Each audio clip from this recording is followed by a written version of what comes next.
En un mundo convulsionado por hechos de violencia, en un mundo en donde la inseguridad parece imperar en todos los ámbitos, necesitamos saber qué hacer para sentirnos más seguros, para poder estar protegidos.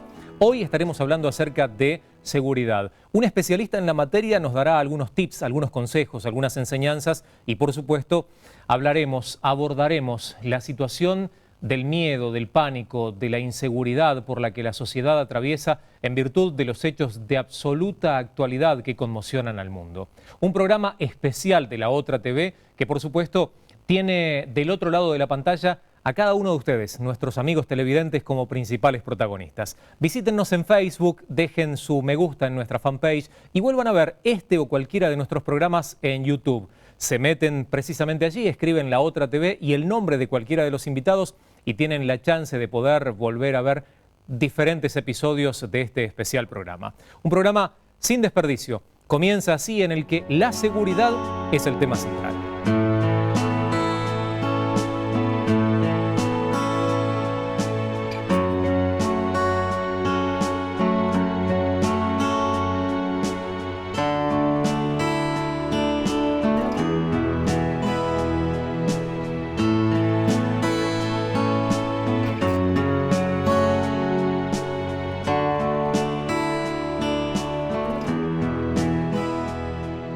Un programa interesantísimo de La Otra TV comenzamos a transitar hoy junto a invitados especiales. Está con nosotros después de tanto tiempo que no lo teníamos y por supuesto es muy grato poder volver a recibirlo, el comisario retirado, especialista en seguridad, el doctor Luis Vicat. ¿Cómo le va, doctor? Bienvenido. ¿Qué tal? ¿Cómo estás? Un gusto. Muchas gracias por haber venido nuevamente al programa. Y obviamente ya son parte de la casa, dos amigos, la doctora Ana Manukian y Eric Vectros. ¿Cómo les va? Muy bien, gracias por la invitación. ¿Cómo estás, Mariano? Gracias. Muy bien, muchísimas gracias. Obviamente tener a un especialista en seguridad, alguien que ha estado siendo parte de la fuerza policial, que, bueno, desde el lugar en donde está y después de haber justamente dejado la policía, se ha dedicado a asesorar y a brindar consejos en materia de seguridad, el tema casi como que cae de maduro. Hay situaciones que convulsionan al mundo, pero situaciones tan cotidianas en términos de violencia y de inseguridad por las que atravesamos día a día que uno ya no sabe más ni qué hacer, doctor. Realmente, yo lo decía hoy justamente en otro programa, la violencia ha crecido en términos exponenciales, en forma geométrica, ha mutado a la violencia, con lo cual tenemos un panorama absolutamente complicado, ¿no? Es decir, este tema de que el victimario hoy cosifica a su víctima, ya no la considera un par, sino la considera una cosa que puede romper tranquilamente. Y hemos tenido en los últimos días hechos de sangre, el caso de un matrimonio que termina de casarse y yendo a la casa de la madre es asaltado, saliendo del casamiento, ¿no? Y bueno, fue herido en una pierna, después el colectivero que le pega un tiro en la cabeza y le rozan el tiro. Perdón, porque no lo conocía el caso de este matrimonio. ¿Ellos qué salían? ¿De la iglesia? ¿Iban vestidos de...? Salían de la fiesta de casamiento y se retiraban a saludar a la madre que no había podido asistir por un tema personal. Y in itinere son asaltados. Ajá. ¿Y qué le robaron? Porque yo me acuerdo en la fiesta de casamiento mío yo no tenía ni la billetera encima. Sí, evidentemente les robaron varias cosas, entre ellas el auto, le querían robar. Entonces el chico se resistió, era un auto nuevo, claro, de media gama, y le dispararon con una escopeta en la pierna, ¿no? Por suerte, afortunadamente, está fuera de peligro, pero estuvo comprometida, claro, su salud. Ya, obviamente es un caso extremo y absolutamente alejado de lo común y de lo racional, lo que ocurrió en Estados Unidos. Este hombre durante 10 minutos acribillando literalmente a la gente desde una ventana en un hotel, gente que estaba en un recital, en un espacio público. Eso, digo, no cabe en la cabeza de alguien medianamente normal. No, medianamente normal no, pero en Estados Unidos no es normal, pero es común. Nosotros en Estados Unidos tenemos 330 y pico de casos anuales de estas características. Lo que sucede es que en mucha menor escala. De pronto 10 personas, 5 personas en el Medio Oeste profundo, en esa franja que votó a Donald Trump, digamos, el WASP, el americano supremacista, discriminador, racista, donde nació el Ku Klux Klan. Es decir, en toda esa zona ha habido infinidad de incidentes de este tipo. Por supuesto, no responden para nada al terrorismo islámico, claro, ¿no? Esto que quede muy claro, si bien el Daesh trató de llevar agua para su molino, esto no es un lobo solitario, sino que es un loco solitario Sí, que produjo la mayor masacre, porque nosotros como grandes masacres tenemos, por ejemplo, el tirador de Texas en el año 66, en un campus, tiraba desde la torre del reloj clásica. Sí, sí. Luego, en el 99, tenemos otra masacre de Columbine, en una escuela, en un school de Estados Unidos. 2016, en Miami, en una discoteca Pulse, también otra masacre de este tipo. Y la más grande ahora, claro, desde el Mandala Bay, con un arma, una sola de grueso calibre y otras más que tenía, ¿no? Le voy a hacer otra pregunta, pero lo quiero dejar para que cada uno de ustedes, desde la psicología y la teología, me traten de analizar un poquitito qué es lo que puede llevar a una persona a intentar quitarle la vida a otro, porque no tiene mucha vuelta para presentar la frase o la oración. Empuñar un arma y disparar es sencillamente atentar contra la vida de otro. Y la pregunta que le quería hacer, doctor, tiene que ver con la posesión de armas de fuego. Escuchaba un dato estadístico vinculado a Estados Unidos y Argentina, de que en Estados Unidos, por esta capacidad a través de la ley de poder portar un arma, en términos estadísticos prácticamente hay un arma por estadounidense. Es correcto. Y acá en Argentina hay aproximadamente un 10% de la población armada, es decir, muy poca en cuanto a esa representatividad que tiene Norteamérica. Y sin embargo tenemos hechos de violencia y de inseguridad y hechos en donde se empuñan armas de fuego aquí en nuestro país todos los días. A diario. El tema es así. La cuestión de Estados Unidos deviene de su constitución. Hay una enmienda constitucional que permite la defensa porque la Constitución, en el contexto histórico en que fue realizada esta enmienda, permite la defensa del patrimonio y el hogar que considera sagrados. Claro. Entonces, armarse para defender la familia está, inclusive en algunos estados del Medio Oeste y en algunos condados, el sheriff autoriza a circular con la cartuchera como en las películas del oeste, ¿no? Y uno ve la gente que se baja de su camioneta, compra en la roticería, pero por supuesto con 2 pistolas colgando de la cintura. Es la realidad estadounidense. Como dijo Michael Moore en la película sobre Columbine, es un tema que propende a la violencia.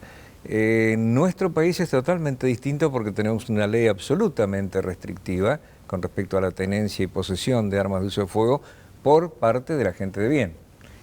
Por parte de la delincuencia es otro tema, ya hay más permisividad, no hay una política adecuada hasta ahora para poder poner en caja ese 1,5 millones de armas que andan dando vuelta por ahí.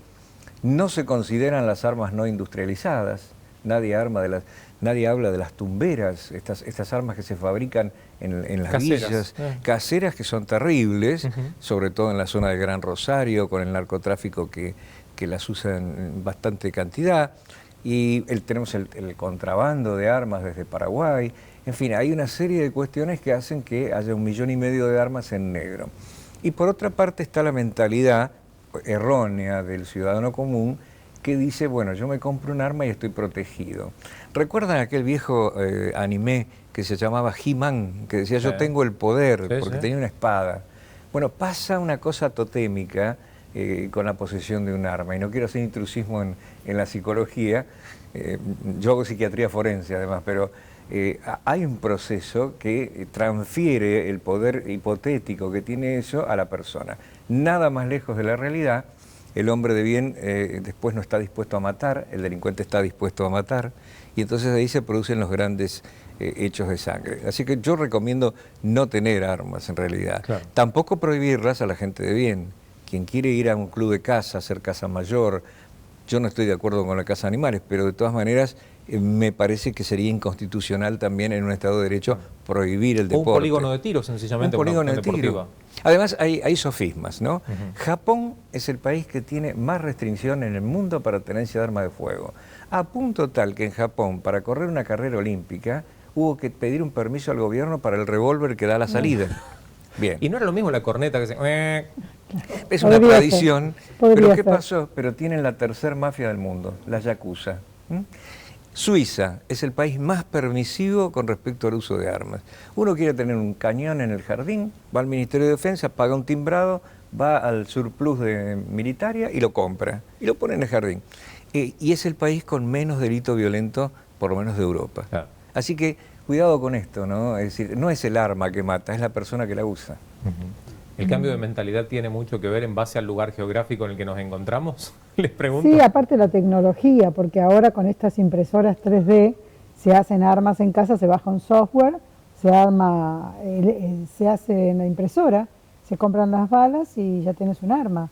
Entonces esto va a ser masivo, porque nadie lo puede prohibir, no está regulado, ni en Estados Unidos está regulado. Entonces esto es peligrosísimo. Peor aún, pasan los controles en los aeropuertos porque no tienen piezas Claro, metálicas. son plásticas, sí, son plásticas, sí, tal cual. Es un problemón. Les preguntaba a propósito de lo que mencionábamos y de este hecho sangriento en Texas, en los Estados Unidos, ¿qué es lo que lleva a alguien a tener este tipo de pensamiento, de querer, empuñando un arma de fuego, quitarle la vida a otro? ¿Se puede explicar eso? Bueno, en particular uno tendría que posicionarse desde dos lugares, ¿no?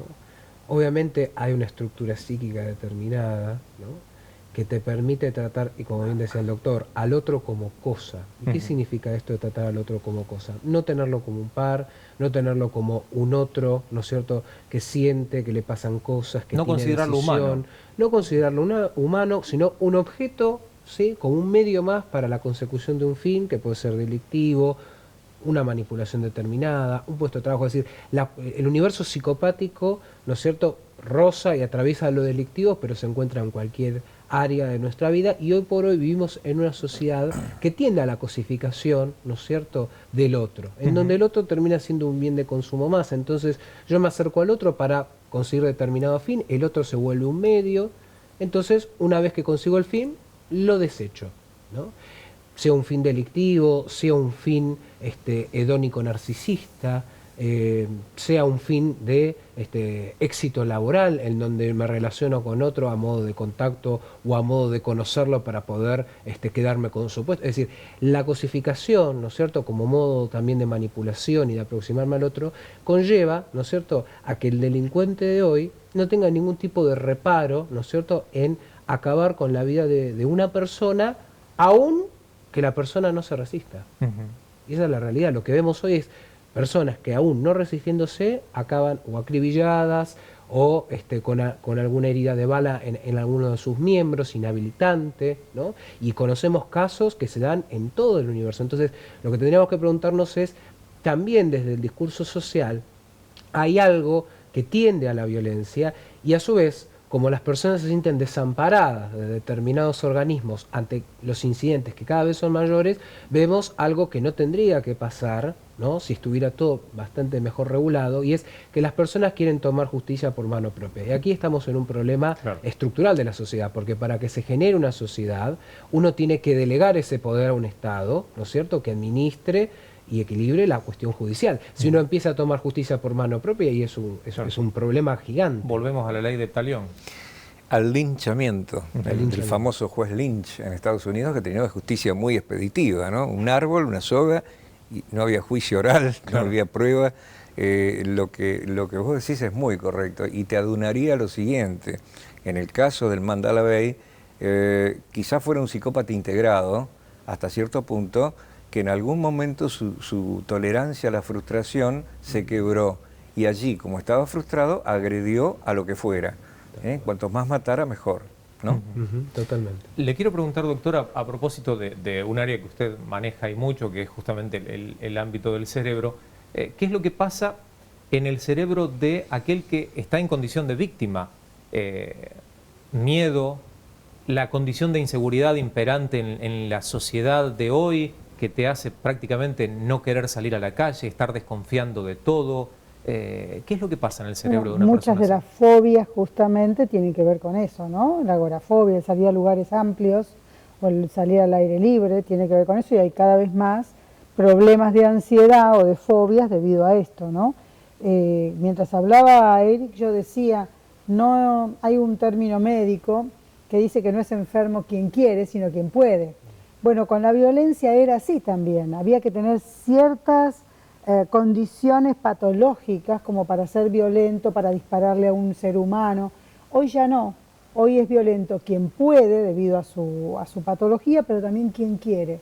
Quien quiere conseguir algo, quien quiere conseguir un televisor, por ahí entra a robar eso y no le importa la vida, le importa el televisor. Entonces, esto es lo que varía la concepción del violento. Y esto es muy grave porque ya no tiene límites. Y no tiene límites lo que hace, ni a quién se lo hace, ni la edad de quien lo hace. Entonces hoy hay noticias esta semana sobre la violencia en la escuela. Entonces decimos, pero estos chicos que se supone que van a aprender, ¿de qué casa vienen? Y una especialista a veces dice, bueno, vienen de casas donde no se habla, donde no se explica, donde tampoco le dan importancia a ese chico como persona, entonces, bueno, hay que alimentarlo, hay que llevarlo a la escuela y nada más, y hay que ir a trabajar. Entonces, bueno, menos habla, más hechos, y son personas que hacen un acting de cualquier cosa, justamente, ponen por hecho cosas que podrían hablar, cosas que podrían pedir, cosas que podrían conseguir. Bueno, no, todo es en acto, ¿no? Entonces, ¿cómo se siente frente a eso el resto de la sociedad, que es lo que vos me decías? Y a la expectativa de ver cuándo me va a pasar. Qué triste, ¿no? Muy terrible. ¿Es así, doctor? ¿Estamos viviendo a la expectativa de ver cuándo nos toca? Estamos viviendo una era así, de alguna manera cuasi preapocalíptica por varios motivos. La violencia común, digamos, de este tipo, la violencia que viene de este estado de locura, de enloquecimiento general, de una sociedad que se parece al gran experimento de los ratones blancos en una caja, ¿no? Ponemos 10 ratones blancos, se llevan bien. Ponemos 100 ratones blancos, se matan entre ellos. Hay superpoblación, hay disparidades económicas. Hay otro fenómeno muy interesante que es las protomaras. Es decir, acá en este país, aclaremos, no hay maras. Alguna vez se dijo en algún medio amarillista, no existen las maras. Sí existe algún que otro marero, inclusive alguno que está preso. Para aquel que está desprevenido, ¿qué es una mara? Las maras son unas pandillas que se originan en El Salvador, que tienen un continente de violencia casi salvaje, casi etológicamente animal. Y incluyen el canibalismo, incluyen la muerte de alguien para ingresar a la mara, a la clica, digamos que es la pandilla chica de la banda, que es la mara.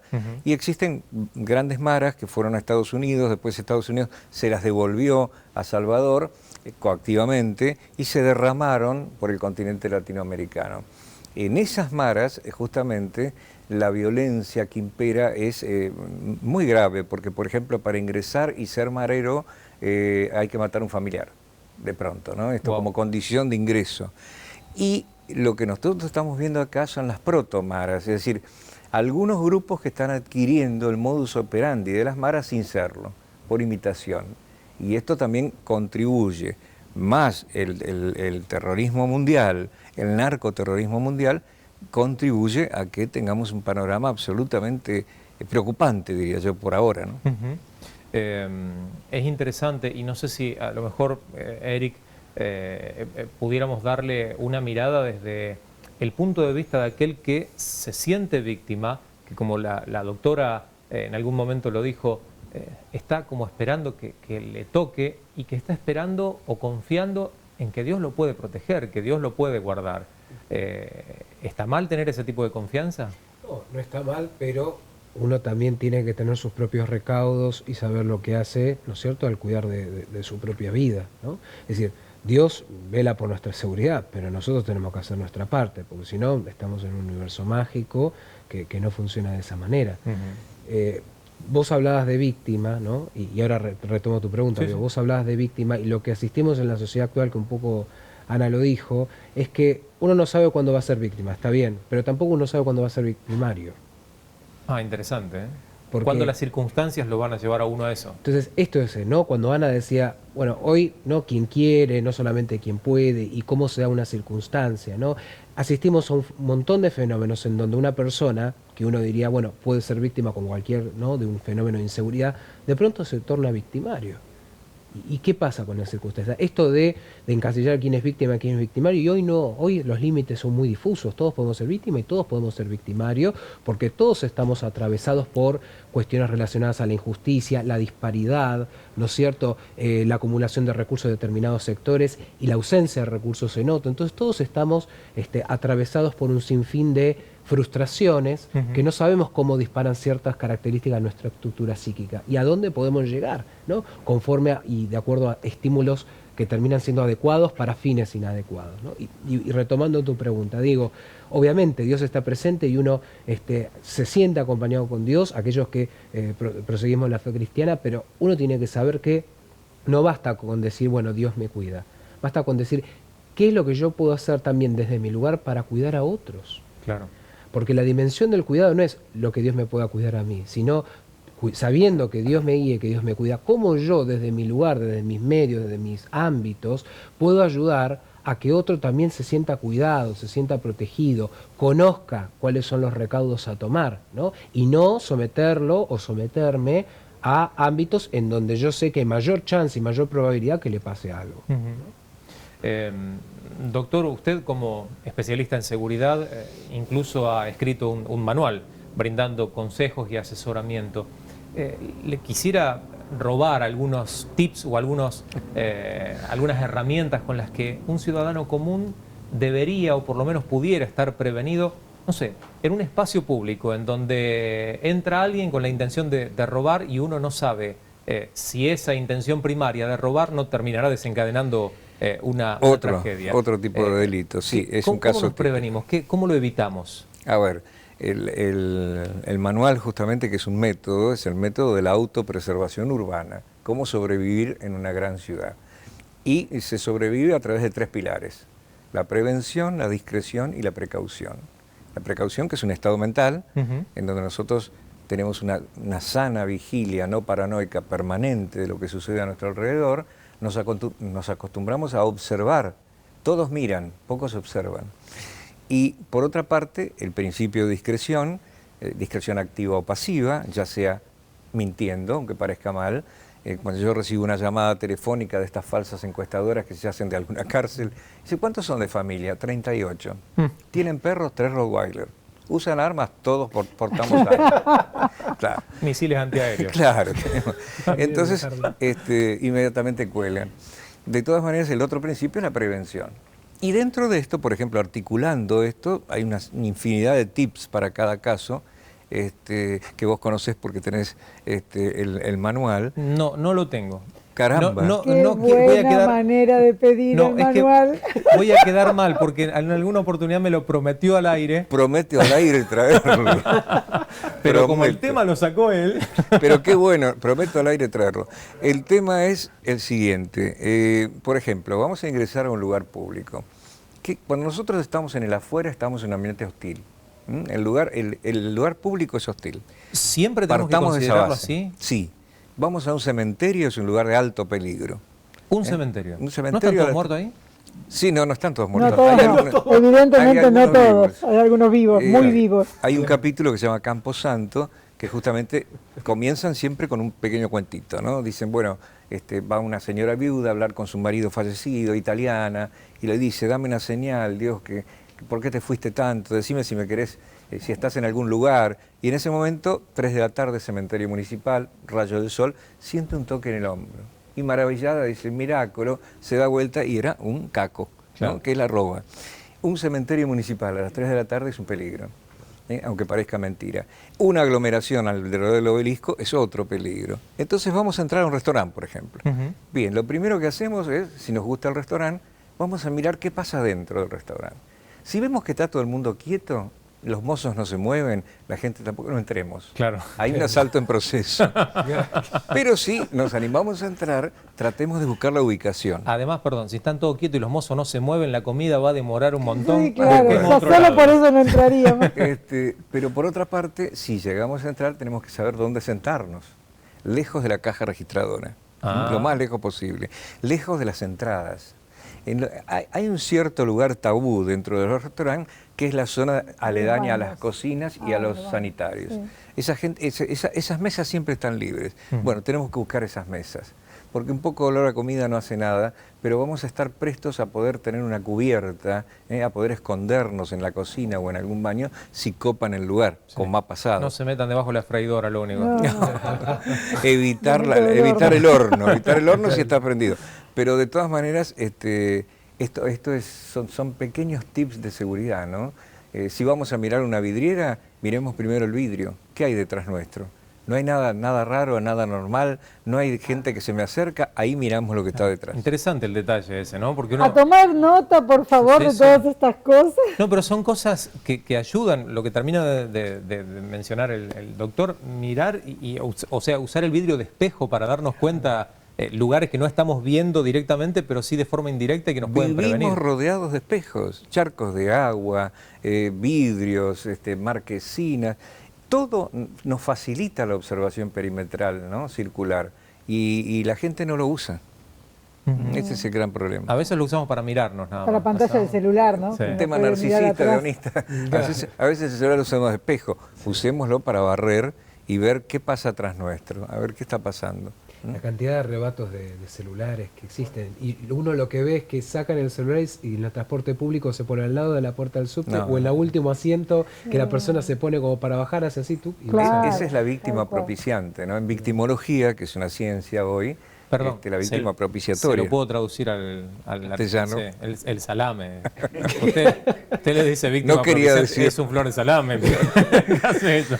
Bueno, hay víctimas victimarias, hay víctimas propiciatorias, hay víctimas inocentes, hay víctimas que de alguna manera conllevan, porque el famoso cuento del tío, la víctima cree ser un victimario y es la víctima en realidad, ¿no? Es largo, pero prometo que lo desarrollaremos en otra oportunidad trayendo el manual. Ahí está. Lo prometió al aire, Muy lo bien. esperamos. Nosotros venimos aventurándonos ya al instante final del programa de hoy. Un programa interesante del que vale la pena tomar nota y, por supuesto, recibir o aprovechar estos consejitos, estos tips, que ojalá no los tengas que usar, ojalá los uses, pero no porque tengas que eludir alguna situación en particular en donde tu vida o tus pertenencias corran riesgo.